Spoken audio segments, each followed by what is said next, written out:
Bapak kami bersyukur untuk kasih dan pertolongan Tuhan dalam setiap perjalanan hidup kami.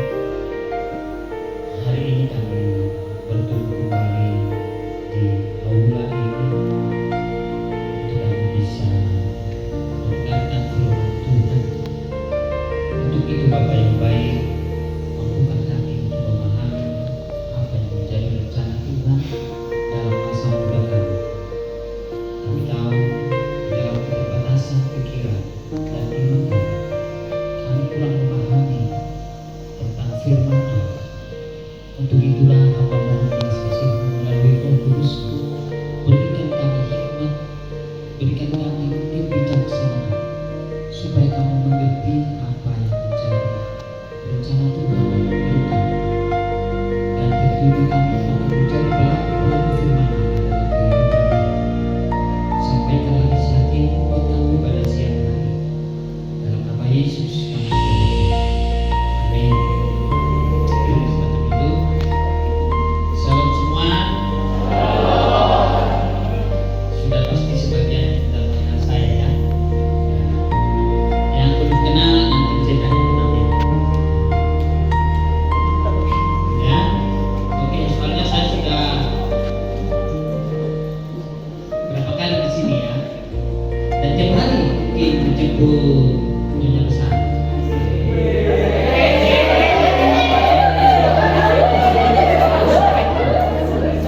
Menjemput main juga ya. Ini nggak ada batas apa. Jadi sampai selesai saya di sini jadi malu. Oh saya.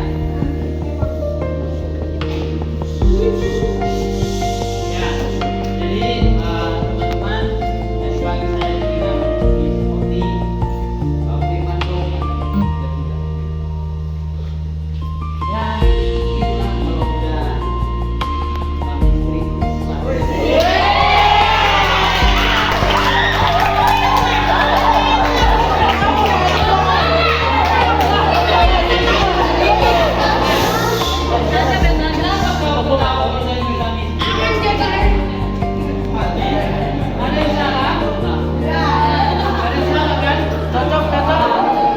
Soalnya kami berdua itu sah suami istri.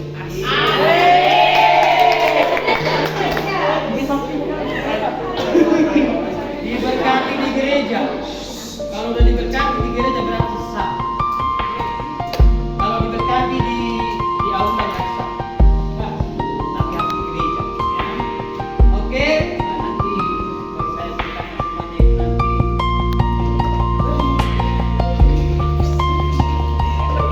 Ya, saya panggil anak-anak atau teman-teman. Teman-teman kawan kami. Oke, teman-teman, kita masuk ke poinnya aja lah. Yang pertama, karena nanti saya akan tanya ketua kelas 9. Ada berapa orang kelas 9 di sini? Ada berapa orang? Oke, nanti kalau ada 9 orang atau berapa nih? Berarti kalau 20 orang ada, oh lebih. Berarti 20 orang dibagi 50.000. Dikali ditambah 20.000 dikali 50.000. Berapa itu?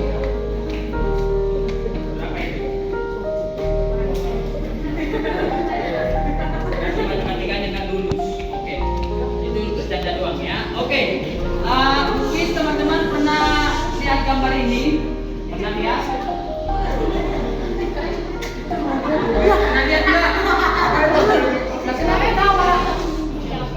Ada yang salah ketawa gambar ini? Pernah lihat nggak? Oh, suaranya yang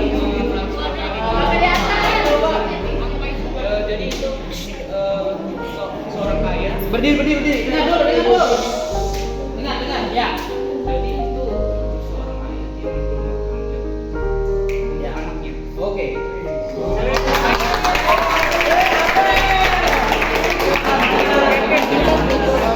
Makanya kalau kalian nonton YouTube jangan yang aneh-aneh kau nonton. Nontonnya yang nilai. Nanti ya.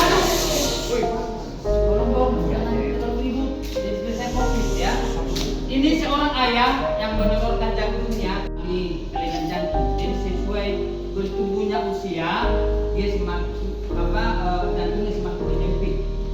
artinya ya semakin dia bertumbuh umurnya, dia akan cepat meninggal. Ya. Jadi melihat kondisi itu, bapaknya ini peristiwanya nyata di Amerika. Lalu dia mendonorkan jantungnya kepada anaknya. Saya coba teliti di Google, apakah anaknya tersebut hidup, ya. Terus sampai sekarang nggak ada expose. Nah, yang jelas ada dua perkataan daripada ayah ini kepada anaknya, ya. Lihat yang pertama yang dikatakan, aku ada, dengar dulu, aku ada di hatimu. Terus napas hidup yang kamu hembuskan adalah napas hidup Bapa. Contohnya ini, saya menyumbangkan jantung saya kepada anak saya. Pertama, ketika dia menghembuskan napas hidup, berarti napas hidup yang dihembuskan oleh anak saya itu adalah napas hidup saya, itu jantung saya. Dan dia selalu berada di dalam hati anaknya.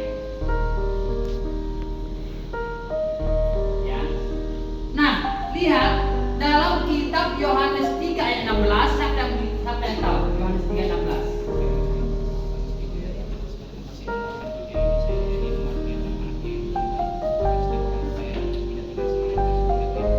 Iya.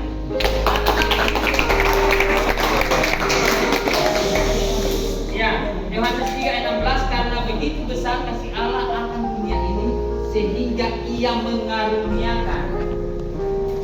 Kata mengaruniakan di sini dalam bahasa Yunani hotos, artinya apa? Hanya dengan cara inilah, dengan cara berkorbanlah Allah menyelamatkan manusia. Tidak ada yang lain. Ya, hotos artinya apa? Hanya dengan cara inilah Yesus berkorban untuk menyelamatkan manusia. Sama seperti ayah ini untuk anaknya supaya tetap hidup, maka dia mengorbankan nyawanya. Berbicara tentang jantung berarti berbicara tentang hidup atau nyawa. Kalau sudah berhenti jantungnya berarti dia sudah berhenti mati. Kalau sudah nggak ada jantungnya berarti dia sudah mati. Nah demikian juga Tuhan hotos, karena begitu besar kasih Allah akan dunia ini, Dia mengorbankan nyawanya, Dia memberikan jantungnya, Dia memberikan napasnya kepada orang percaya. Hanya Bapa yang mengasihi anaknya yang mau memberikan seperti itu kepada anaknya. Karena Allah mengasihi kita semua, maka Dia memberikan napas hidupnya. Dia rela mati di kayu salib.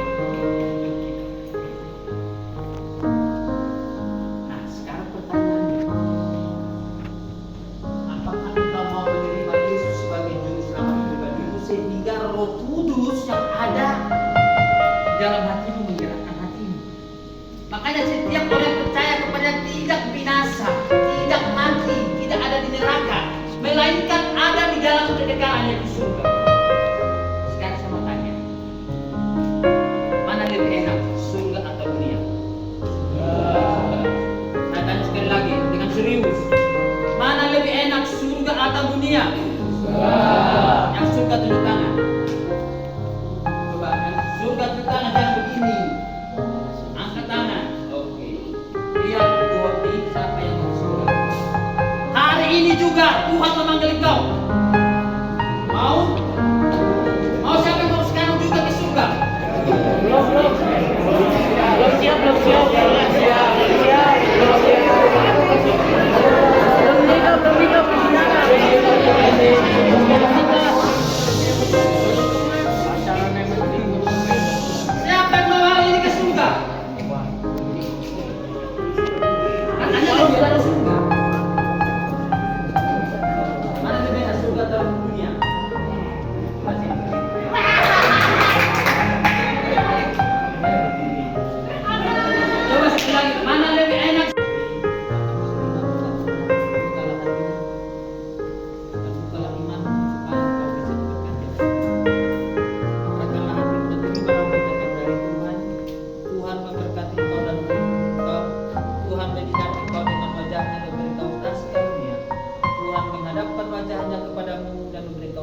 sejahtera mulai dari sekarang sampai Tuhan Yesus datang kedua kali menjemput